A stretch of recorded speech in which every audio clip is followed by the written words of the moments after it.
Hello and welcome. I'm King's from MMOplay.com, and this is, what is this called again? Star Wars Galaxy of Heroes? So, I came into this, not expecting a whole lot. Ooh, Jedi Counselor. Neat. I mean, he's no Anakin Skywalker, but he'll do. Or no Obi-Wan Kenobi. Ooh, who we getting next? Stormtrooper. What? A clone trooper. Clone Sergeant, in fact. Excuse me. So like most Marvel games or whatever, I came into this not expecting a whole lot. Not much at all, really. Most Star Wars licensed games are pretty terrible. I can only name a few off the top of my head that are actually pretty good. And Star Wars is seeing a really huge, what's the word? Resurgence in the past couple months, leading up to Final Fantasy, or I almost said Final Fantasy 7, Star Wars Episode 7. I think it's 7, 4, 5, 6, 7. Yeah, it's 7. So each other is the battle. It's pretty simple. I think you pretty much auto path it, or not auto path, auto battle. But the kind of progression is you collecting these characters. And there are certain points where you can stop the auto battle to be more strategic. And I'll get more into that later. So here we go. I got Chewbacca. Great. I love Chewbacca. You know, I never really liked Chewbacca in the old movies. I don't see where the big fascination with him comes from. So at a glance, right, this battle doesn't seem great. But I kind of think of it as, like, I'm being generous and saying, okay, this is a very, what's the word for it? Kind of a callback to, like, Japanese RPGs or whatever. Back into the early 2000s, late 90s kind of look. I don't exactly fault the way that they presented it. I think it's a reasonable level of production value. And, like, see...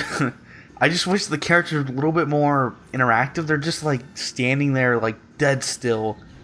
And granted, they are robots. So they're not going to have like a breathing thing. But it'd be nice if they were kind of like, I don't know, walk a little bit. And kind of look around. Maybe even aim their little gun or something. But they're just like completely still and then until it's their turn and then they go. So it's a little bit flat. Or flat maybe is not the word. But... it's not very interesting to look at. But I really do like the animations on all these characters. Like, see how he kind of like gets down onto his like on his ankles. He puts the weight on his ankles or whatever onto his knees and thighs, so he can hold his gun. I love stuff like that. Like you wouldn't like if you were just to play through it once, you wouldn't necessarily say like, oh, he's redistributing his weight. But as like an animator specifically, I kind of see that stuff and I'm like, wow, that is really nice. It really helps to add to, like these characters are actually, I don't want to say alive because it's really mushy-gushy, but that they put some work into making this game look good. I think they could have used a little bit more production value in the battles, like more effects or maybe a camera that kind of goes around or something like that. But animations alone, I do like the animations. So you just kind of go from point to point to point, and take on all these battles. It's not the greatest. See, as you're looking at it right now, it's very plain, it's very still. But I do like those animations. They're pretty good. But a big point that I do like is that funnily enough, in a lot of like smaller production games, they never have like the jump back after you jump forward and slash. This game actually has that. So okay, I'll stop. The animations are pretty good, but otherwise, I definitely want the camera to move. I want the characters to move. The enemy characters. Your characters don't necessarily have to, but then again, you're trying to aim and you don't want them to be moving around, I guess. I don't know. It's a bit tricky. I think there's something definitely could be done to make the game feel more alive. But I do like these environments, even though if they are pretty plain. they do take us across the different Star Wars environments, which is neat. And I get to use all these neat looking characters and everything, like the the clone sergeant. And they all have their own little special ability, like you saw there. He can target everybody. It's a pretty small amount of damage, but I think once you get more and more enemies, it becomes more and more useful. Chewbacca, I think, has a taunt, not especially useful, and then your Jedi dude has healing. So you can stop, or you don't have the autoplay yet, but you can stop the autoplay and specifically use those, or your character will use them as needed. I think they use it a little bit haphazardly, a little bit. Like Chewbacca will just taunt for no reason, when it's supposed to be a much more strategic thing. So this is finally out of the tutorial. The tutorial is pretty snappy. Oh, that's what I was gonna say. The battles are snappy, which is good. They're fast. They're fast paced, which kind of helps hide the lower production value than it should have been. So we got a neat little thing right here. I guess that's a new character. He looks pretty neat. I don't know what that's from. I don't recognize that at all. It might just be something they created themselves.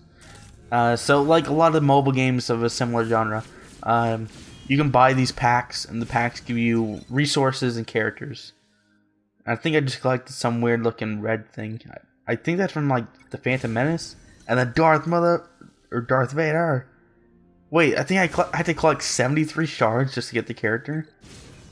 Oh, well that's crazy. I didn't even realize that. I thought you just get them and then you get more to level them up. So like I said, you get the packs, you get new characters.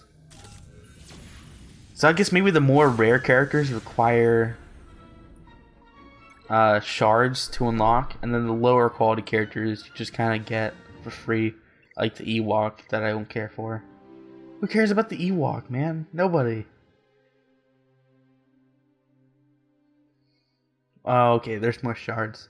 So that was confusing me at the time of. I was like, I don't understand what these shards do. So there's not a ton you can do here. I think you got 2 sets of storylines. I say there's no story.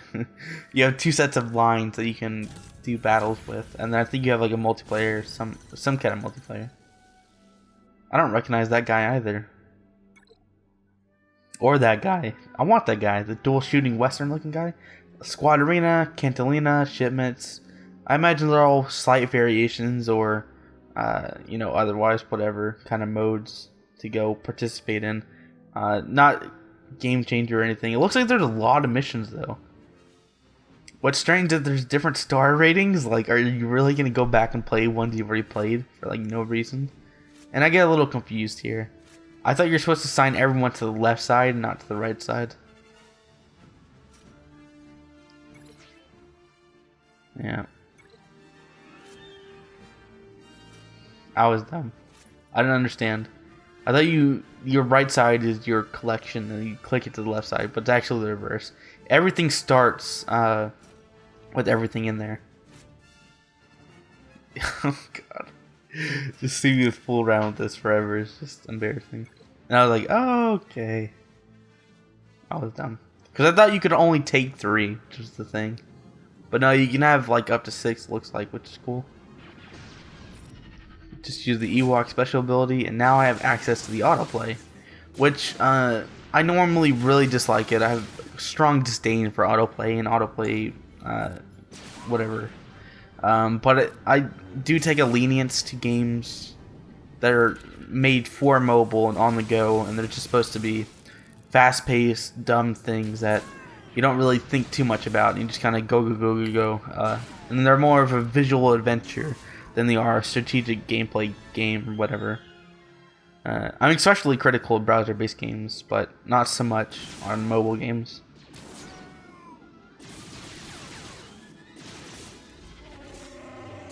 I think it looks like the pace increases more when you use autoplay too, which is nice. So you just kind of, while there is a distinct lack of any kind of strategic gameplay or anything like that, it's not especially like grossing me out, because I think the game looks pretty good. It has a nice level of production value, which is still not great considering this is a Star Wars game. But you have to. I've come to expect that all major licenses just kind of whore out their license for nothing. Like, oh, you have this like autoplay game that's kind of like a JRPG. We'll give you the license for, I don't know, the lint in your pocket and a nickel. Okay, as long as it gets us free advertising. And you'll see that with like a lot of the videos on the channel have been critical of that, like Doctor Who Legacy, this Star Wars game, and just a whole bunch of things, everything else. I think I give this game about a 7. It's just okay. It's not great.